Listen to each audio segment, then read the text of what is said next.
नमस्कार दोस्तों, स्वागत है आप सभी लोगों का।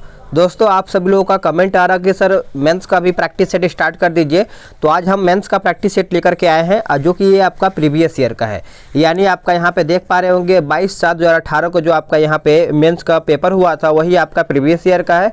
इससे आपको दो चीज़ क्लियर होगा, जिससे कि आपको मालूम चलेगा कि आखिर कौन कौन से टॉपिक से ज़्यादा प्रश्न आ रहा है, उसको हम कवर करेंगे और मेंस में हम ज़्यादा स्कोर करेंगे। आपको याद ही होगा कि मेंस में आपका यहाँ पे 100 क्वेश्चन आता है। इसमें से आप सभी लोग का याद रखिएगा कि जो आपका 80 क्वेश्चन जो आता है ये आपका जीके जीएस का होता है, और जो आपका 20 प्रश्न आता है ये आपका मैथ और रीजनिंग का होता है। 10 क्वेश्चन मैथ का और 10 क्वेश्चन आपका यहाँ पे रीजनिंग का होता है। तो आपका 80 क्वेश्चन जो होता है जीके जीएस का होता है। इसको हम देखेंगे पूरा अच्छे तरीके से। एक एक क्वेश्चन को आप अच्छे से देखिएगा और अपना देखिएगा कि आपने कौन से टॉपिक को अच्छे तरीके से कवर करना है मेंस के एग्जाम से। ठीक है, तो चलिए हम इसको देख लेते हैं। अगर आप इसका पीडीएफ डाउनलोड करना चाहते हैं तो पीडीएफ के लिए आपको टेलीग्राम ग्रुप को ज्वाइन करना पड़ेगा। वहाँ पर मैं आपको आंसर के साथ इसका पीडीएफ दे दूँगा। तो चलिए आज का पहला प्रश्न क्या है देख लेते हैं। बोला गया कि सुनहरा चावल किस रोग के बचाव में सहायक होता है। तो अगर हम सुनहरा चावल के बारे में बात करें तो आप सभी लोग याद रखिएगा, ऑप्शन आपका यहाँ पे सी हो जाएगा, जीरोप्थेल्मिया हो जाएगा। ऑप्शन आपका यहाँ पे पहले का सी सही आंसर हो जाएगा। अगला प्रश्न क्या है कि मॉन्ट्रियल प्रोटोकॉल किससे संबंधित है। मॉन्ट्रियल प्रोटोकॉल जो है आपका किससे संबंधित है। तो आप सब लोग याद रखिएगा, ओजोन परत का संरक्षण, ओजोन परत का संरक्षण हो जाएगा। ऑप्शन आपका यहाँ पे डी सही आंसर हो जाएगा। नेक्स्ट क्वेश्चन की टाइफाइड यानी मियादी बुखार जो है किससे फैलता है। टाइफाइड जो बुखार है ये आपका किससे फैलता है। तो ये पानी खाद्य पदार्थ से होता है, गंदा पानी से होता है। ऑप्शन आपका यहाँ पे डी हो जाएगा। नेक्स्ट क्वेश्चन की निम्नलिखित में से स्वच्छ जल की मछलियाँ कौन सी है। स्वच्छ जल की मछलियाँ के बारे में पूछा गया है। तो आपका यहाँ पे हो जाएगा रोहू और यहाँ पे कतला। तो ऑप्शन आपका यहाँ पे क्वेश्चन नंबर 4 का ऑप्शन बी हो जाएगा। नेक्स्ट क्वेश्चन की वानिकी अनुसंधान संस्थान कहाँ पर स्थित है। वानिकी अनुसंधान संस्थान जो है ये आपका देहरादून में स्थित है। आंसर याद रखिएगा देहरादून। तो आप एक एक क्वेश्चन को देखते चलिएगा कि कौन से प्रश्न कहाँ से पूछे जा रहे हैं, ताकि आप सभी लोग मेंस की तैयारी बेहतर तरीके से कर पाएँ। क्वेश्चन नंबर 6 बोला गया है कि निम्न में से कौन सी पर्वत चोटी भारत में है। कौन सा पर्वत चोटी है जो आपका भारत में है। तो इसका सही आंसर आपका हो जाएगा कामेट। क्या हो जाएगा, कामेट। नेक्स्ट क्वेश्चन है, बोला गया है कि जापान के योकोहामा शहर में वर्ष 1994 में संयुक्त राष्ट्र सदस्य देशों का सम्मेलन जिस संदर्भ में किया गया था वो आपका कौन सा सम्मेलन था। तो याद रखिएगा आपका हो जाएगा प्राकृतिक आपदा नियंत्रण। प्राकृतिक आपदा नियंत्रण हो जाएगा। ऑप्शन आपका ए हो जाएगा। भारतवर्ष का नुनमती तेल शोधक कारखाना कहाँ पर स्थित है। नुनमती तेल शोधक कारखाना कहाँ पर स्थित है। तो आप सब लोग याद रखिएगा ये आपका असम में स्थित है। ऑप्शन आपका सी हो जाएगा। नेक्स्ट, गुलबदन बेगम ने किसके कहने पर हुमायूंनामा लिखा था। किसके कहने पर हुमायूंनामा लिखा था। याद रखिएगा ये अकबर के कहने पर हुमायूंनामा लिखा गया था। ऑप्शन आपका बी हो जाएगा। नेक्स्ट क्वेश्चन में बोला गया कि सीसी शहर और सीसी दुर्ग का निर्माण किसने करवाया था। सीसी शहर और सीसी, माफ़ कीजिएगा यहाँ पे पहला सीसी लिखा गया है, दूसरा आपका सीरी लिखा गया है। तो सीरी दुर्ग का निर्माण जो है किसने करवाया था। तो आप सभी लोग याद रखिएगा अलाउद्दीन खिलजी हो जाएगा। ऑप्शन आपका सी हो जाएगा। और इसी के समय में घोड़ा दागने की भी व्यवस्था किया था अलाउद्दीन खिलजी ने ही। अगला है कि अकबर ने 1567 ईस्वी में चित्तौड़ आक्रमण के समय वहाँ का शासक था कौन। तो वहाँ का शासक कौन था। तो याद रखिएगा उदय सिंह था। ऑप्शन आपका यहाँ पे सी हो जाएगा। नेक्स्ट क्वेश्चन कि शेरशाह का मकबरा कहाँ पर स्थित है। शेरशाह का जो मकबरा है आपको याद ही होगा सासाराम में स्थित है। ऑप्शन आपका यहाँ पे बी हो जाएगा। अगला प्रश्न क्या है, कथा सरित सागर के लेखक कौन है। कथा सरित सागर के लेखक कौन है। तो आप सब लोग याद रखिएगा ऑप्शन आपका यहाँ पे बी हो जाएगा सोमदेव। क्या हो जाएगा, सोमदेव। नेक्स्ट क्वेश्चन है कि बोला गया गुप्तकालीन प्रथम गणितज्ञ व खगोल शास्त्री कौन था। कौन था बताइएगा। उसका नाम याद रखिएगा आर्यभट्ट हो जाएगा। ऑप्शन आपका यहाँ पे आर्यभट्ट यानी ऑप्शन आपका डी हो जाएगा। नेक्स्ट क्वेश्चन है कि निम्न में से कौन जैनों के 23वें तीर्थंकर थे।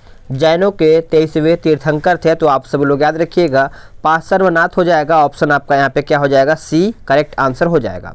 नेक्स्ट क्वेश्चन नंबर 16 बोला गया कि निम्नांकित में से किसने हिंदी भाषा को भारत की राष्ट्रभाषा के रूप में स्वीकारा व पहली बार स्वराज शब्द का प्रयोग किया। पहली बार स्वराज शब्द का प्रयोग किया था? तो नाम याद रखिएगा, याद ही होगा आपको, स्वामी दयानंद सरस्वती हो जाएगा, ऑप्शन आपका बी हो जाएगा।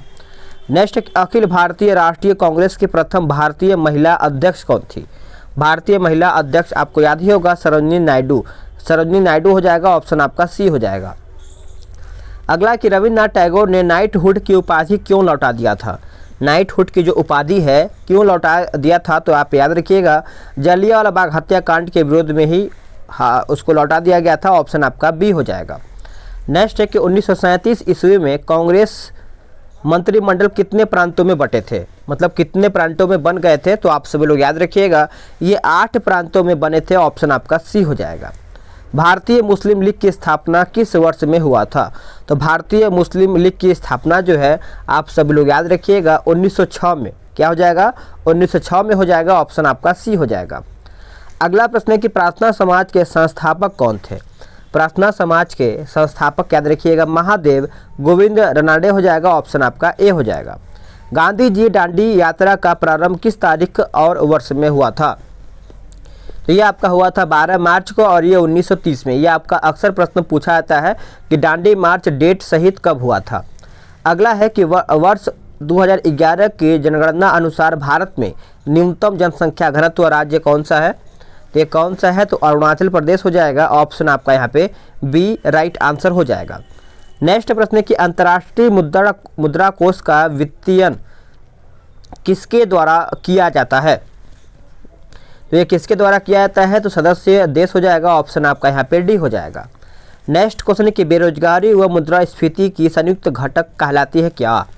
वो क्या कहलाती है? तो आप सभी लोग याद रखिएगा, वो आपका स्टैगफ्लेशन हो जाएगा, ऑप्शन आपका सी हो जाएगा। नेक्स्ट है कि बैंक दर को बढ़ाने का प्रभाव कम हो जाएगा यदि?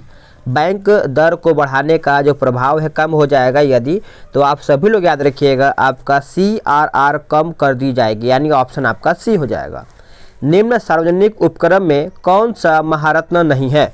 कौन सा महारत्न आपका नहीं है? तो ऑप्शन आपका BSNL हो जाएगा, ये आपका महारत्न के अंतर्गत नहीं आता है। नेक्स्ट क्वेश्चन है कि निम्न में से बहुआयामी गरीब सूचकांक के संबंध में कौन सा है जो आपका प्रश्न है गलत है? तो गलत की अगर हम बात करें तो आप सभी लोग याद रखिएगा ऑप्शन जो डी है ये आपका गलत है। जो सही है उसको हम देख लेंगे। सूचकांक के 3 आयाम स्वच्छ, शिक्षा और जीवन स्तर है। सूचकांक में प्रत्येक आयाम को समान भार दिया गया है, सही है। सूचकांक में 10 प्राचल शामिल हैं, तो इस प्रकार से आपका ABC सही है, डी गलत है। अगला है कि भारतीय नियोजन के वास्तुकार कौन थे? भारतीय नियोजन के वास्तुकार कौन थे? तो पंडित जवाहरलाल नेहरू थे, ऑप्शन आपका डी हो जाएगा। नेक्स्ट क्वेश्चन में बोला गया है कि निम्न में से उनकी पहचान करें जो रिजर्व बैंक का कार्य नहीं है। रिजर्व बैंक का कार्य नहीं है तो आपका हो जाएगा जनता से प्राप्त जमाओं पर ब्याज देना, यह आपका रिजर्व बैंक का कार्य नहीं है, ऑप्शन आपका सी हो जाएगा। क्या क्या कार्य है उसको हम देखेंगे। विदेशी विनिमय भंडार का संरक्षण करना, यह आपका रिजर्व बैंक का कार्य है। करेंसी जारी करना, यह भी उसी का कार्य है। नगद आरक्षण का संरक्षण करना, यह भी उसी का है। तिलहन के उत्पादन में वृद्धि का कारण पूछा गया है, तो आंसर आपका हो जाएगा पीली क्रांति। क्या हो जाएगा? पीली क्रांति। अगला है कि भारत के किस राज्य में शिशु मृत्यु दर जो है सबसे कम है? तो शिशु मृत्यु दर आप सभी लोग याद रखिए केरल राज्य में है, क्योंकि वहाँ पे क्या बोलते हैं साक्षरता, मतलब पढ़े लिखे अच्छा लोग हैं वहाँ पे, तो इसलिए थोड़ा सा मृत्यु दर वहाँ पे कम होता है, ऑप्शन आपका बी हो जाएगा। विश्व व्यापार संगठन WTO का मुख्यालय कहाँ पर है? WTO का मुख्यालय जो है आपका जेनेवा में पड़ता है, ऑप्शन आपका सी हो जाएगा। ये आपका मैथ और रीजनिंग का जो प्रश्न है आप PDF के थ्रू लगा लीजिएगा, मैं आपको PDF दे दूंगा आंसर के साथ, ठीक है। आगे देखते हैं। भारतीय संविधान प्रारंभ में मौलिक कर्तव्यों का प्रावधान नहीं था। संविधान संशोधन द्वारा संविधान किस भाग में इसका समावेश किया गया है? तो आप सभी लोग को याद ही होगा, आपका हो जाएगा ऑप्शन डी भाग 4A में। भाग 4A में ऑप्शन आपका यहाँ पे 51A में हो जाएगा, ठीक है, याद रखिएगा डी आपका राइट आंसर हो जाएगा। अगला है कि राज्य पृथ्वी पर ईश्वर का अवतार है। राज्य पृथ्वी पर ईश्वर का अवतार है, उक्त कथन किस विचारक का है? ये किसका कथन है? तो याद रखिएगा ग्रीन का है। क्या हो जाएगा? ग्रीन। नेक्स्ट क्वेश्चन कि संविधान सभा में उद्देश्य प्रस्ताव प्रस्तुत किया गया कब? तो उद्देश्य प्रस्ताव की अगर हम बात करें तो 9 दिसंबर 1946 में यह आपका प्रस्ताव किया गया था, ये आपका उत्तर हो जाएगा। अगला कि स्वाधीनता आंदोलन के दौरान पूर्ण स्वराज के लक्ष्य की घोषणा किस वर्ष में किया गया था? तो ये किस वर्ष में किया गया था? तो 1935 हो जाएगा। ऑप्शन आपका यहाँ पे सी सही आंसर हो जाएगा। नेक्स्ट क्वेश्चन है कि संविधान सभा के प्रथम अध्यक्ष कौन थे? संविधान सभा के प्रथम अध्यक्ष कौन थे? तो आप सभी लोग याद रखिएगा, ऑप्शन आपका यहाँ पे बी हो जाएगा, सच्चिदानंद सिन्हा। याद रखिएगा, बी राइट आंसर हो जाएगा। आगे देखते हैं क्वेश्चन नंबर 40। किसी भारत परिषद अधिनियम द्वारा भारत में ब्रिटिश सरकार द्वारा सांप्रदायिक निर्वाचन प्रणाली प्रारंभ हुआ था कब? इस तरीके से भी आपका प्रश्न आता है, तो 1909 हो जाएगा। ऑप्शन आपका डी हो जाएगा। नेक्स्ट क्वेश्चन है कि निम्नलिखित में से क्या भारत का नागरिक बनने के लिए आवश्यक नहीं है? तो आवश्यक नहीं है ये आपका पूछा गया है, तो आप ऑप्शन जो सी है ये आपका सही हो जाता है। मतलब अधिग्रहित संपत्ति, अगर आपके पास सबसे ज़्यादा संपत्ति है तो क्या आप भारत के नागरिक बन सकते हैं? तो ऐसा कोई बात नहीं है, आप इससे नागरिक नहीं बन सकते हैं। आपको नागरिक बनने के लिए वंशानुक्रम होना चाहिए, जन्म से होना चाहिए और देशी ऋण से होना चाहिए। तो ऑप्शन आपका यहाँ पे सी गलत हो जाएगा। चलिए आगे देखते हैं। अगला प्रश्न है कि लोकसभा का अध्यक्ष अपना त्याग पत्र किसे संबोधित करता है? तो ये किसे संबोधित करता है? तो याद रखिएगा, उपाध्यक्ष को देता है। ऑप्शन आपका डी राइट आंसर हो जाएगा। नेक्स्ट क्वेश्चन है कि भारत के किस राज्य में द्विसदनीय व्यवस्थापिका नहीं है? द्विसदनीय व्यवस्थापिका नहीं है, तो ऑप्शन आपका यहाँ पे पंजाब हो जाएगा। ऑप्शन आपका यहाँ पे सी हो जाएगा। नेक्स्ट है कि कौन से मूल अधिकार केवल भारतीय नागरिकों के लिए उपबंध है? तो अनुच्छेद 15, 16, 19 और 29, और ऑप्शन आपका ए हो जाएगा। अगला प्रश्न है 45। बोला गया सत्य कथन चुन करके बताइए, इसमें से आपका सही कथन आपका कौन सा है? देखिए, सही की अगर हम बात करें तो लोकसभा में राष्ट्रपति 2 सदस्य मनोनीत करते हैं, यह आपका सही है। तो आप याद रखिएगा, ऑप्शन सी दिखाया तो राज्यसभा को भंग किया सकता है, जो कि गलत है। इस प्रकार से आपका जो डी है यही आपका सही हो जाएगा। अगला प्रश्न क्या है कि सत्य कथन चुनिए, इसमें से आपका सही कथन कौन सा है? तो सही कथन की अगर हम बात करें तो वित्त आयोग संवैधानिक निकाय है, यह आपका ऑप्शन जो है ऑप्शन ए सही हो जाएगा। अगला प्रश्न है कि राज्यसभा में गणपूर्ति हेतु कितने सदस्यों की आवश्यकता होती है? कितने सदस्यों की आवश्यकता होती है? तो 25 सदस्यों की आवश्यकता होती है। ऑप्शन आपका ए हो जाएगा। नेक्स्ट है कि निम्नलिखित में से कौन सा कारक अभिक्रिया दर पर कोई प्रभाव नहीं डालता है? नहीं डालता है, तो आप सभी लोग याद रखिएगा, यह आपका हो जाएगा ऑप्शन ए एंथैल्पी में परिवर्तन। एंथैल्पी में परिवर्तन। नेक्स्ट क्वेश्चन है कार्बन नैनो ट्यूब निम्न में से किस संरचनात्मक परिवार का सदस्य है? तो इसका उत्तर आपका हो जाएगा फ्लोरेंस। क्या हो जाएगा? फ्लोरेंस। कॉपर के किस मिश्र धातु में जस्ता नहीं होता है? जस्ता नहीं होता है, तो ये आपका हो जाएगा बेल धातु। क्या हो जाएगा? बेल धातु। ऑप्शन आपका सी हो जाएगा। अगला प्रश्न क्या है कि फेफड़ों का सफ़ेद कैंसर किसके कारण होता है? ये किसके कारण होता है? तो आप सभी लोग याद रखिएगा, ऑप्शन आपका हो जाएगा ऑप्शन ए यानी एस्बेस्टस हो जाएगा। ऑप्शन आपका ए हो जाएगा। संसद की प्राक्कलन समिति पूछा गया है। संसद की प्राक्कलन समिति अगर हम बात करें तो स्थायी होता है, अस्थायी होता है, न्यायिक होता है, या फिर इनमें से कोई नहीं? तो याद रखिएगा, ये आपका स्थायी होता है। ऑप्शन आपका ए हो जाएगा। नेक्स्ट प्रश्न है, बोला है कि वित्त आयोग के संदर्भ में गलत कथन चुन करके बताइए। गलत कथन इसमें से कौन सा है? तो ऑप्शन आपका ए ही है जो आपका गलत है, कि वित्त आयोग द्वारा की गई सिफारिशें राष्ट्रपति पर बाध्यकारी होता है। ये आपका ऑप्शन जो है गलत है। जो सही है उसको हम देख लेंगे। वित्त आयोग के अध्यक्ष पद के लिए योग्यता संविधान से निर्धारित की गई है, जो कि सही है।